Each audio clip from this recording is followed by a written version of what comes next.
Assalamualaikum warahmatullahi wabarakatuh. Alhamdulillah, wassalatu wassalamu ala rasulillah Sayyidina Muhammad ibn Abdullah wa ala alihi wa sahbihi wa man walah. Subhanaka la ilma lana illa ma 'allamtana innaka antal alimul hakim. Rabbi shrah li sadri wa yassir li amri wahlul 'uqdatam min lisani yafqahu qawli wa saddid lisani wahdi qalbi bihaqqin nabi sallallahu alaihi wasallam. Yang sama-sama kita hormati dan kita muliakan guru kita bersama, pimpinan Yayasan As-Sa'adah Al-Habib Ali bin Idrus bin Hashim Al-Attas Al-Faqih, begitu pula saudaranya Al-Habib Alawi. Hadir di sini begitu banyak habaib, tidak saya sebutkan satu persatu tanpa mengurangi rasa hormat saya, begitu pula para asatidz, para kiai. Kita doakan mudah-mudahan guru-guru kita, habaib-habaib kita, Allah panjangkan umurnya, Allah sehatkan badannya, Allah angkat penyakitnya, Allah jaga zahir batinnya, amin ya rabbal. Dan salam penghormatan yang paling istimewa saya hadiahkan kepada hadirin hadirat, muslimin muslimat, mukminin mukminat, jamaah hadrah Basaudan Masjid As-Sa'adah. Pol tangan, kita angkat tangan, kita minta sama Allah, mudah-mudahan berkat para aulia yang tadi kita tawassuli namanya dan berkat majelisnya ilmu, tidaklah kita keluar dari tempat ini kecuali semua dosa kita diampuni oleh Allah. Yang sakit Allah angkat penyakitnya, Allah sehatkan badannya. Semua yang hadir dilapangkan rezekinya, digabul hajat-hajatnya, amin ya rabbal. Ahiba'il kiram, melanjutkan kajian kitab Al-Atiyah Al-Haniyah lil Imam Al-Qutb Al-Habib Ali bin Hasan Al-Attas sahibul Mashhad rahimahullahu ta'ala wa nafa'ana bihi biddarain amin. Ila an qal wa ba'du faya ayyuhal akhus salih al-awaddun nasihu inni usika wa nafsiya bitaqwallah wasiyati rabbil alamin fi kitabihil mubin lil awwalin wal akhirin.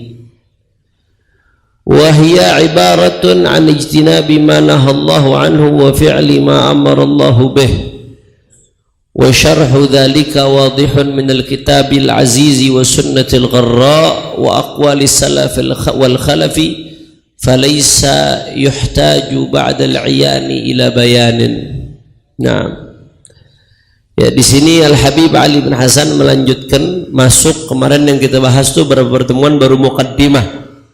Baru muqaddimah, baru prolog. Nah, ini baru kita mau masuk pembahasan kitabnya. Nah, jadi kemarin mungkin 3-4 pertemuan Habib Ali ya, sekitar 3 atau 4 pertemuan kita masih di muqaddimah. Nah, sekarang baru kita mulai masuk ke pembahasan di dalam kitab Al-Atiyah Al-Haniyah. Wa ba'du fa ya ayyuhal akhus salih. Ini Habib Ali bin Hasan lagi ngomong, mudah-mudahan kita termasuk yang disebutin nih sama beliau nih. Fa ya ayyuhal akhus salih, wahai saudaraku yang saleh. Saleh ini artinya Al-Imam Al-Jurjani dalam ta'rifat, as-salih ay al-khalis min kulli fasid, yang bersih dari segala kerusakan. Karena kemaksiatan itu adalah bentuk kerusakan, kefasikan itu adalah bentuk kerusakan. Maka as-salih, kata Imam Al-Jurjani, adalah al-khalis min kulli fasid, yang bersih dari segala kerusakan. Orang kalau bersih dari segala kerusakan maksiat, kerusakan kemunkaran, maka disebut sebagai orang salih. Al-awaddun nasih, duhai saudaraku yang saleh, yang awad. Awad ini artinya mahbub atau muhib, mencintai dan dicintai. Al-awad, mencintai dan dicintai. An-nasihu, bisa diartikan an-nasihu di sini artinya yang suka memberikan nasihat, tapi bisa juga an-nasihu diartikan di sini an-nusuh bima'na al-khulus, Khulus ay khalis, murni, tulus, ya, yang mencintai secara tulus, yang mencintai secara murni, itu artinya al-awaddun nasih. Nah, jadi duhai saudaraku yang saleh, yang mencintai dan dicintai secara murni dan tulus, ada huwa nasih. Apa yang beliau mau sampaikan, mudah-mudahan kita termasuk yang beliau sebutkan tadi nih. Nah, karena beliau lagi ngomong sama kita yang lagi baca kitabnya sekarang. Beliau nyebut duhai saudaraku yang saleh, yang baik, yang mencintai dan dicintai. Mudah-mudahan walaupun kita nggak pantas nyendang ini semua, tapi berkat Habib Ali bin Hasan Allah jadikan kita seperti ini, mudah-mudahan. Apa wasiatnya? Inni usika wa nafsiya bitaqwallah. Aku berwasiat untukmu dan untuk diriku bitaqwallah, takwa kepada Allah Subhanahu.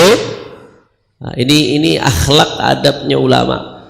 Ya, wasiat selain buat yang hadir, tapi wasiat buat dirinya sendiri.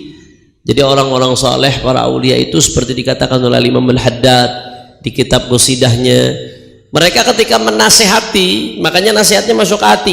Kenapa? Di antara adab akhlak mereka ketika menasehati, itu menasehati untuk dirinya sendiri sebelum yang lainnya. Dan itu betul-betul bukan sekedar retorika, bukan sekedar teori, tapi mereka lakukan. Makanya Imam Al-Haddad dalam Qasidah Ainiyahnya mengatakan, wal qasdu dzikru nasihatin wa wasiyatin lin nafsi wal ikhwani idh kanu ma'i, kata Imam Al-Haddad.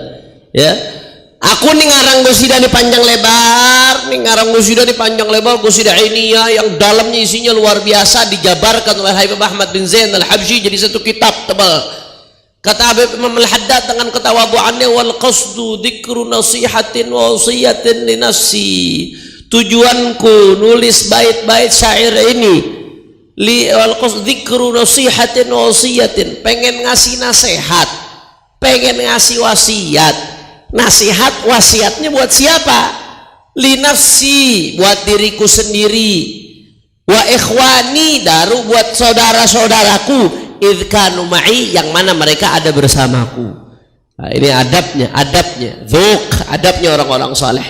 Nah, makanya di sini kata Habib Ali bin Hasan, usika wa nafsi, aku wasiat untuk kamu dan untuk diriku bitaqwallah, dengan takwa kepada Allah Subhanahu wa ta'ala. Ini jadi tamparan sebenarnya buat kita. Berapa banyak di antara kita yang hadir majelis, ya, begitu hadir majelis dengar nasihat, tapi yang ada di otaknya, di pikirannya apa? Oh, ini ada bicara nih, pembahasan tentang ghibah. Langsung yang ada di otak, oh ini buat si fulan nih. Ada pembahasan tentang jangan sombong, oh ini buat si fulan nih. Ada pembahasan tentang jangan pelit, oh ini buat si fulan. Emang pelit orangnya tuh si fulan tuh. Jadi lupa sama dirinya. Buat ente yang mana? Buat ente yang mana? Paham? Jangan sampai gitu begitu. Ini Habib Ali bin Hasan ini tip dikit nih, kata sedikit usika wa nafsi, tapi ada pesan di balik itu. Aku wasiat untukmu dan untuk diriku. Sekelas Habib Ali bin Hasan saja, seorang wali besar, ulama besar, sekelas Imam Al-Haddad saja. Imam Al-Haddad itu yang mengatakan, ya, dirinya sampai akhir hayat nggak ada satupun sunnah Rasulullah yang ditinggalkan oleh Imam Al-Haddad, saudara. Ma min sunnatin min sunnah Rasulullah wa amiltu biha. Tidak ada sunnah daripada sunnahnya Rasulullah kecuali beliau udah ngamalin. Zaman masih kecilnya aja sholat sunnahnya udah 500 rakaat, saudara. Tapi meski demikian ketika ngasih nasihat, ini nasihat buat diri saya dan buat saudara-saudara saya yang mau denger. Alhamdulillah kalau mau denger. Nah, kok kita yang banyak dosa, yang amalnya masih pas-pasan, begitu hadir majelis malah sibuk nyari ini nasihat buat siapa? Ini buat siapa? Oh, ini buat nono. Oh, ini buat itu. Buat ente mana? Yang buat diri ente mana? Yang buat perilaku ente yang mana? Sampai sini jelas ya. Jadi ini jadi tamparan buat kita. Orang-orang soleh begitu. Nasihat buat diri saya dan buat semua yang hadir. Makanya saya diajarkan oleh guru kami Al-Habib Segaf Baharun hafizahullah ta'ala, dan diajarkan juga oleh imam besar. Beliau pernah nyampein pesan ini waktu awal-awal saya terjun ceramah, baru pulang dari Hadramaut, beliau di Mekah beliau kirim pesan. Salah satu pesan beliau ketika ceramah Hanif, banyak beliau pesan, banyak berusaha sebisa mungkin tepati janji, jangan nggak tepati janji selama nggak ada udzur, jangan nggak tepati janji, jangan pernah narif. Kalau ceramah itu wasiat dari awal saya terjun ceramah itu udah diwasiatin itu saudara. Jangan pernah narif, apapun yang diberikan oleh siapapun yang undang, alhamdulillah. Jangan pernah mengharap dunia, jangan karena begini, jangan begitu. Jangan pernah merasa kita yang paling baik. Mentang-mentang kita yang menasihati di sini terus kita merasa kita yang paling baik. Enggak. Ini diajarkan nih oleh guru-guru kita. Imam Al-Haddad itu kalau mau nasihatin orang, ya, beliau ngelihat dulu pada dirinya, merasa dirinya yang paling rendah yang ada di tempat itu. Itu yang diajarin salafun saleh. Karena kata Imam Al-Ghazali, selama orang masih menganggap ada orang lain yang lebih rendah dari dia, berarti masih sombong tuh. Nah, salah satu buktinya apa kalau dia melihat dirinya paling rendah? Nasihat ini lebih dulu ditujukan untuk dirinya sebelum yang lain. Hakada. Termasuk itu pesan Imam besar. Ya, kalau ente di satu majelis, jangan pernah merasa paling tinggi di majelis tersebut. Jangan pernah merasa paling hebat gara-gara kita yang ceramah, tentu kita merasa yang paling hebat, yang paling tinggi. Enggak, lihat diri kita yang paling bawah, lihat diri kita sebagai yang paling rendah yang ada di majelis itu. Pandang semua yang hadir dengan pandangan kasih sayang, mereka umatnya Rasulullah SAW.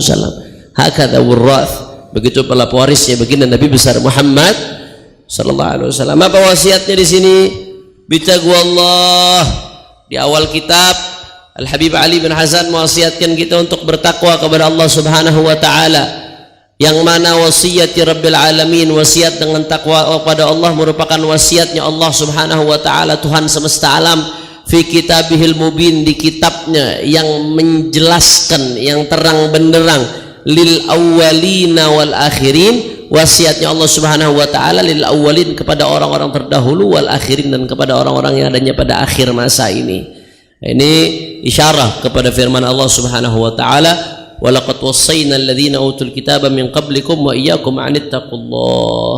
Ya Allah di Al-Qur'an mengatakan walaqad wassayna alladhina utul kitaba, dan kami telah wasiatkan mereka yang telah diberikan kitab, umat-umat terdahulu, min qablikum, dari umat-umat sebelum kalian, wa iyyakum, dan kepada kamu, kata Allah Subhanahu wa taala, kepada kalian wasiatnya sama. Mau dulu, mau sekarang, mau umat Rasulullah, mau umat sebelum Rasulullah, wasiatnya anittaqullah, supaya bertakwa kepada Allah Subhanahu wa taala. Apa arti takwa?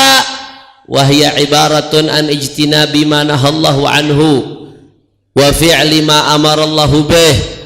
Kesimpulannya, gampangnya, sederhananya makna takwa yang kita sering dengar, ijtinabi ma nahallahu anhu, menghindari apa yang Allah larang, wa fi'li ma amarallahu bih, dan melakukan apa yang Allah perintahkan. Ini dua sisi ketakwaan. Jadi takwa satu sisi menghindari larangan Allah, sisi lain mematuhi perintah Allah. Mana yang lebih susah? Nurut perintah atau ninggalin larangan? Mana yang lebih susah? Mentaati perintah atau ninggalin larangan? Ninggalin larangan lebih berat, kata ulama.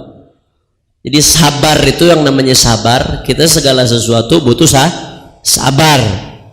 Urusan dunia aja yang fana, yang bakal kita tinggalin, harus sabar. Apalagi urusan akhirat. Sabar itu ada 3 tingkatan. Tingkatan yang paling gampang, pertama sabar atas musibah. Ini 3-tiganya tingkatan ini, innama yuwaffas sabiruna ujurahum bighairi hisab. Ya, sabar itu, orang yang sabar pahalanya nggak ada batasnya. Sebagaimana sabar itu nggak ada ujungnya, pahalanya nggak ada batas. Nah, sabar itu kata ulama ada 3 tingkatan. Yang pertama as-sabru 'alal bala wal musaib, sabar ngadepin musibah. Sabar ini yang paling ringan, tingkatan sabar yang paling ringan ini justru. Kita pikir paling berat, justru ini tingkatan sabar yang paling ringan. Sabar dalam menghadapi musibah. Kemudian tingkatan sabar berikutnya, sabar di dalam menjalankan ketaatan. Mau bangun sholat subuh dalam keadaan baru tidur sejam, bangun sholat subuh, musti wudu. Belum lagi bapak ibu-ibu yang kadang-kadang malamnya hadas besar, musti bangun subuh-subuh, musti mandi besar. Sabar nggak betul? Butuh sabar nggak? Sabar. Ada sabar ala ta'ah, sabar atas ketaatan. Sabar, butuh sabar. berat, ini lebih berat dari sabar ngadepin musibah. Untuk istiqomahnya lebih berat dari sabar ngadepin musibah, karena musibah sekali-sekali, tapi kalau sabar dalam ketaatan mesti terus-terusan, lebih berat dia. Nah, yang paling tinggi levelnya sabar menghadapi maksiat, untuk meninggalkan maksiat, itu paling tinggi levelnya tuh. Kadang-kadang ada orang kuat sabar meninggalkan ngadepin musibah, kuat. Begitu menjalankan ketaatan sabar, kuat, dia sholatnya rajin, istiqomah, puasanya rajin. Tapi begitu ngadepin maksiat, apalagi nggak ada yang ngelihat, langsung kalah sabarnya. Berat, nggak mudah ya ikhwan. Sabar yang ketiga ini berat, nggak mudah ya ikhwan. Nah, makanya sisi ketakwaan ijtinabi ma nahallahu anhu, meninggalkan apa yang Allah larang, wa fi'li ma amarallahu bih, dan melakukan apa yang diperintahkan oleh Allah Subhanahu wa syarhu dzalika wadihun min al-kitabil aziz sunnatil gharra. Saya kira saya nggak perlu panjang lebar ya bahas tentang takwa. Intinya wasiat ini perlu direnungi. Pegang tuh takwa, pegang bener, apa yang Allah perintahin jalanin, apa yang Allah larang tinggalkan, pegang baik-baik. Kenapa? Karena di balik ketakwaan ada segala kemuliaan. Sebagaimana dengan meninggalkan ketakwaan, di situ sumber kehinaan, saudara. Dan takwa ini adalah benteng kita buat bahagia dunia akhirat, ikhwan. Maka kalau kita pegang teguh ketakwaan, apa kata Imam Al-Haddad, engkau akan dapatkan apa yang kau pengen, engkau harapkan, yang kau inginkan, insya Allah diberikan oleh Allah Subhanahu. Syaratnya apa? Kuncinya takwa. Mau hidup selamat, kuncinya takwa. Hidup bahagia, kuncinya takwa. Hidup berkah, kuncinya takwa. Patuh perintah Allah, jauhi larangan Allah. Sederhana, simpel ya. Makanya ini saking pentingnya ini pesan, sampai-sampai dijadikan rukun khutbah. Khutbah nggak sah kalau nggak ada wasiat takwa. Untuk apa? Itu bukan sekedar formalitas. Wasiat takwa ini dijadikan rukun khutbah bukan sekedar formalitas, bukan sekedar cuma angin berlalu begitu saja, supaya betul-betul kita resapin. Karena nggak usah banyak-banyak nasihat, ini aja ente bisa jalanin bahagia, udah hidup ente. Ini aja ente bisa pegang, senang, udah hidup ente. Nggak usah jauh-jauh. Nah, jadi jangan pernah berpikir wasiat bitakwa dalam khutbah itu cuma formalitas. Pikirkan, renungkan jauh-jauh. Kok bisa sampai dijadikan rukun? Kok bisa sampai-sampai kalau ditinggalkan khutbahnya nggak sah? Padahal banyak tema lain. Kenapa kok takwa? Karena saking dalamnya peran takwa dalam hidup kita, saudara. Oh, kalau semua umat Islam bertakwa, jadi sorga nih dunia. Semua manusia bertakwa, dunia jadi sorga. Karena kalau orang bertakwa, nggak ada yang mencuri. Orang bertakwa nggak ada yang korupsi. Orang bertakwa nggak ada yang ngezalimin orang lain. Orang bertakwa nggak ada yang ngebunuh. Orang bertakwa nggak ada yang nindes. Orang bertakwa nggak ada yang nyaci maki orang lain bi ghairi hak, tanpa kebenaran. Orang bertakwa dan seterusnya. Kenapa ini kekacauan semua bisa terjadi? Gara-gara ditinggalkan takwa. Jadi takwa ini sumber kebaikan, ninggalkan takwa sumber bencana. Sumber bencana. Kenapa korupsi? Karena dia nggak bertakwa. Kenapa nyolong? Karena dia nggak bertakwa. Kenapa sampai berzina? Nggak bertakwa. Kalau dia bertakwa nggak terjadi itu semua itu. Nggak ada hak yang dirampas, nggak ada orang yang dizalimin, nggak ada darah yang ditumpahkan. Kenapa itu bisa semua terjadi? Akar masalahnya gara-gara ninggalkan takwa. Makanya ya ikhwan, ini jangan dianggap enteng. Wasiyah bitakwa, wasiyah supaya bertakwa kepada Allah Subhanahu wa taala. Renungi baik-baik ya ikhwan. Setiap kita dengar di khutbah Jumat, ini wasiat bukan sekedar wasiat dari khatib, tapi ini wasiatu Rabbil Alamin lil awwalin wal akhirin. Wasiahnya Allah Subhanahu wa taala untuk orang-orang terdahulu dan orang-orang yang ada di akhir zaman ini dan orang-orang yang akan datang. Wasiat buat semuanya dari Allah Subhanahu wa taala. Ya, jadi jangan dilihat itu sebagai wasiat yang keluar dari mulut khatib, apalagi sekedar dilihat itu sebagai formalitas, tapi lihatlah itu sebagai sumber kebaikan, sumber kebahagiaan, sumber segala yang diridhai oleh Allah Subhanahu. Makanya kalau bicara takwa, patuh kepada perintah Allah, jauh kepada larangan Allah. Penjelasannya, ya penjelasannya semua yang ada di Al-Quran, semua yang ada di hadis. Semua yang ada di Al-Quran, di hadis tujuannya mendorong kita buat takwa. Semua perintah Allah, perintah Nabi, semua larangan Allah, larangan Nabi, ini adalah garis-garis rambu-rambu yang mengantarkan kita kepada takwa. Makanya kata Imam Ali bin Hasan mengatakan wa syarhu dzalika, penjelasan takwa itu, wa syarhu dzalika, dzalika kembali ke takwa itu. Penjelasan takwa itu wadihun, jelas, minal kitabil aziz, dari Al-Qur'an yang mulia, was sunnatil gharra, na'am, dan dari sunnahnya baginda Nabi Muhammad sallallahu alaihi wasallam yang terang benderang, wa aqwali salaf wal khalaf, begitu juga perkataannya ulama, baik ulama salaf atau ulama khalaf. Ini kata-kata salaf atau khalaf, ya, ini sedikit saya jelaskan. Ini kita memahaminya tergantung mau pakai perspektif apa. Kalau kita pakai perspektif umumnya, ulum Islamiyah, ilmu-ilmu Islam secara umum seperti ilmu hadis, ilmu akidah, yang dimaksud generasi salaf itu 3 generasi pertama. Generasi sahabat, generasi tabi'in, generasi tabi'it tabi'in, atau 3 abad pertama itu salaf tuh.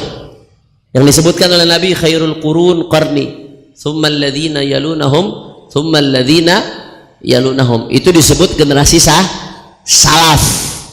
3 abad pertama. Berarti setelah 3 abad tersebut, kalau mau pakai perspektif ini nggak disebut sebagai salaf. Kalau pakai perspektif ini ya, ilmu hadis, Imam Al-Haddad nggak disebut salaf. Al-Habib Umar bin Abdurrahman Al-Attas nggak disebut sebagai salaf. Yang disebut salaful ummah, generasi salaful ummah itu 3 abad pertama. Ini perspektif ilmu hadis, perspektif ilmu akidah, Ahlussunnah wal Jamaah yang banyaknya di umumnya dipakai di kitab-kitab ilim. Itu dia. Kalau disebut generasi salaf 3 abad pertama. Sisanya maka disebut sebagai khalaf. Sisanya sebagai khalaf. Nah, ada juga menurut sebagian ulama yang dimaksud dengan salaf adalah ma qabla Imam Al-Haddad. Nah, kalau nggak salah ma qabla Imam Al-Haddad. Apa ma qabla Imam Al-Haddad wala ma qabla Imam Al-Haddad, insyaallah. Nanti saya pastikan lagi. Ya, menurut definisinya umumnya para habaib yang ada saat itu, sebut salaf adalah ma qabla Imam Al-Haddad, generasi yang sebelum Imam Al-Haddad. Setelah Imam Al-Haddad maka nggak disebut salaf. Ini menurut perspektif yang kedua. Nah, menurut perspektif yang ketiga, ini yang lebih umum nih, yang ini yang sekarang kita kebanyakan pakai. Kata-kata salaf itu diartikan untuk apa ya? Pendahulu, pokoknya yang ngeduluin kita. Salafa itu ngeduluin kita artinya. Nah, kata-kata salaf berarti yang ngeduluin kita. Siapa yang ulama-ulama yang udah ngeduluin kita, walaupun yang belum lama, Habib Ali Bungul, Habib Ali Kuitang, ya, dan seterusnya, Habib Salim bin Jindan, dan semuanya yang udah ngeduluin kita, maka bagi kita beliau-beliau adalah salaf. Ini yang saat ini banyakan kita pakai dalam pembicaraan kita. Bagi kita mereka adalah salaf. Sedangkan setelah kita maka disebut khalaf. Jelas atau tidak? Jadi kalau ada orang bicara ngikutin salaf, yang ini maksud salaf yang mana dulu nih? Pakai perspektif apa nih? Dan tergantung bicaranya itu udah omongannya dari siapa. Jadi mesti diperjelas. Dan di sini disebutkan oleh Al-Habib Ali bin Hasan, maka penjelasan tentang takwa tersebut, penjelasannya ya dijabarkan di dalam Al-Quran, Sunnah, perkataan salaf, perkataan khalaf.